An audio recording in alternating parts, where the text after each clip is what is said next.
Okay, cool. So welcome everybody to week 6 of Free. My name is Gerardo Sanchez. I'm Dakota.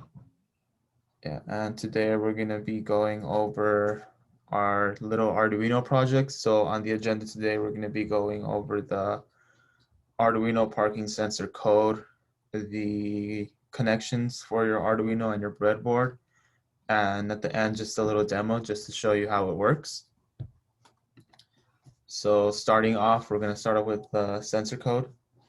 So the first part of Arduino code, like we mentioned last week, well, at least in this case, is we're defining pins. And in this case, we're doing it with a recognizable name. And it's useful when programming because when you look at your code, it's easier to understand.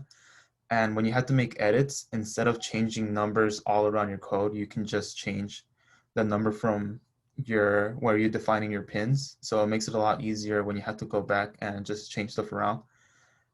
In this case, we're defining our echo and trig pins, which are part of our ultrasonic motion sensor. And then we are also defining our LEDs. So like I said, you want to make it as clear as possible. So in this case, we just have LED green 1, LED yellow 1, and LED red 1. And then those numbers that are to the right of the names, those are actually the pins on your Arduino board. So if you have an Arduino board, or if you ever get a chance to look at one, you'll see that on the right hand side of the board, there's pins labeled from 0 to 13. And I'm not sure if it's exactly all of them, but I know most of them you can use them for your inputs and outputs for your board. And so that's kind of what's going on here. You're just defining your pins, and it's going to, like I said, it's going to make it a lot easier and a lot prettier in your programming later on. So next we have the setup. This is only going to run once, but this is basically the setup for your whole program. And we start with the serial.begin and then 9600, and this sets the data rate in bits per second for the serial data transmission. And it indicates whether, next we're indicating whether our pins are outputs or inputs. And it's very important to understand when your Arduino board is getting information, I guess you can say like the outside world, and then when your Arduino is putting that information back out. So in this case, we have our trig pins, LED green 1, LED yellow 1, and LED red 1, all being outputs for the Arduino. And our echo pin is the only input. And the echo pin is actually what's going to be receiving the data for determining the distance in front of our sensor. And yeah, so then the next part is the loop.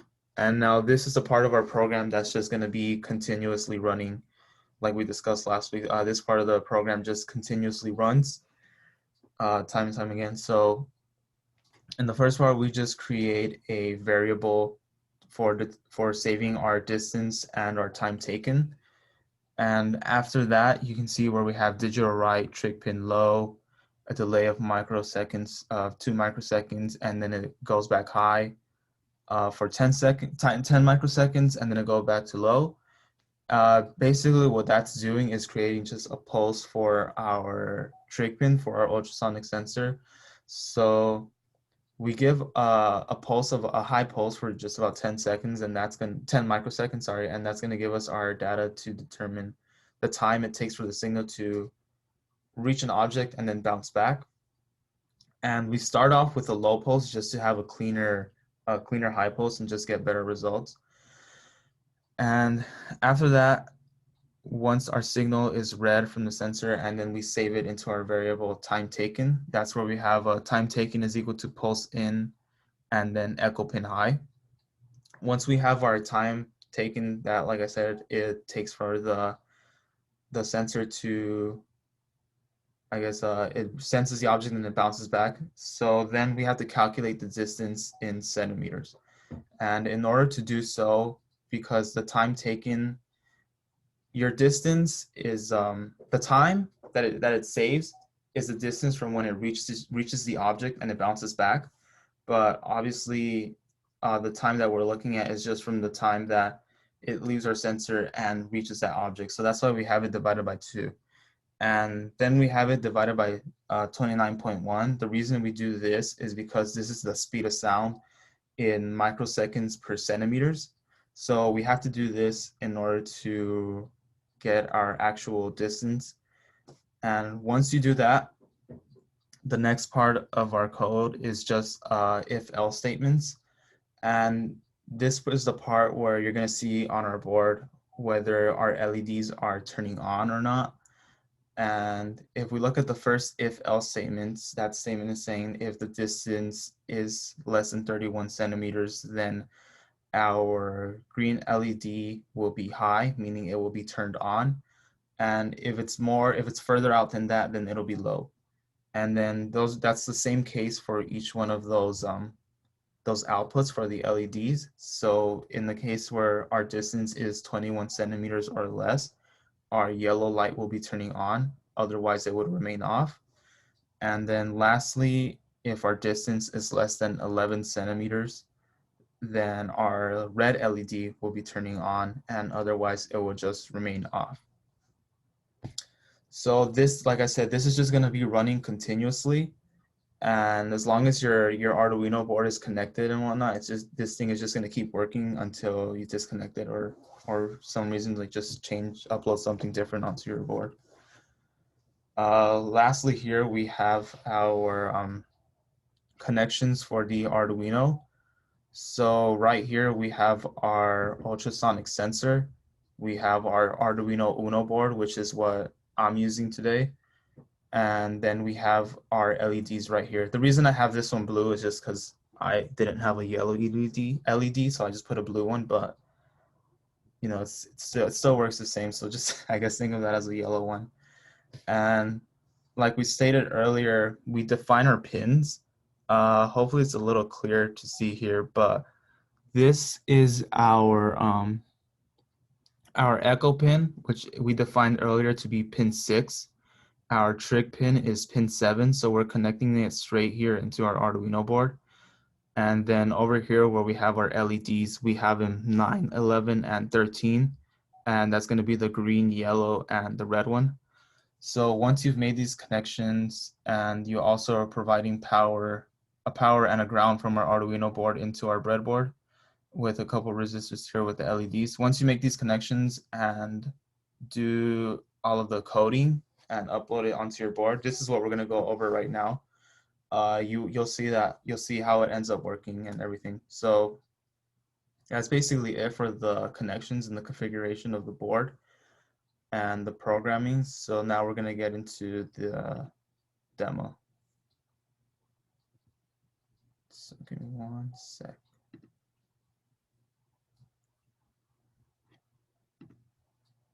Okay, so here we have our Arduino program. In order to work with the Arduino, you have to download the Arduino IDE, but this is actually free. So all you really have to worry about, I guess, is just purchasing your Arduino. But this whole interface and whatnot is absolutely free to download.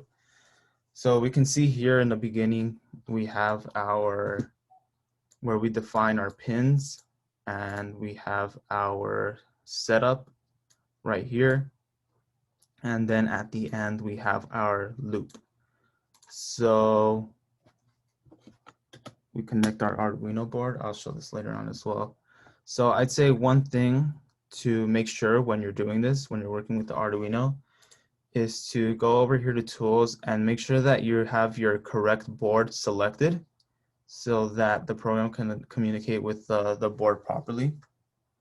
And you also want to make sure that your port that you have selected is your Arduino board. If this is wrong, let's say I had this selected, and if I try to upload my code to my Arduino board, I'll be getting an error because it's not it's not connected to the actual board, so it's not going to be able to actually upload. So you're going to want to make sure that you have your board selected, and that way if you upload your code, one second. See, now this time we don't have any errors. So a little bit more about just the Arduino IDE. You have some things up here.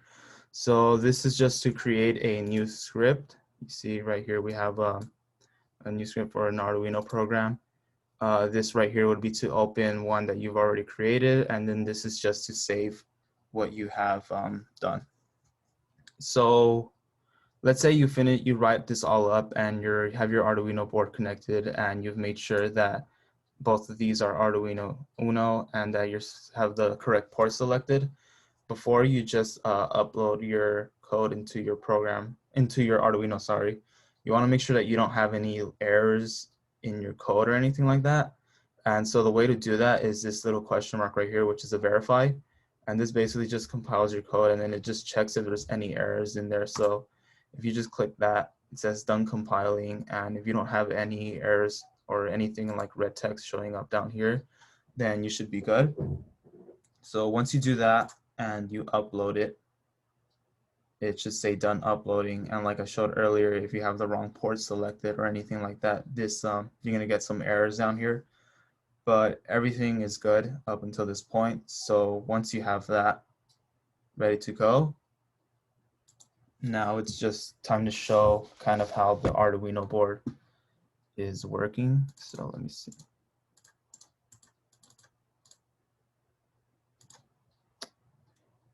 Okay.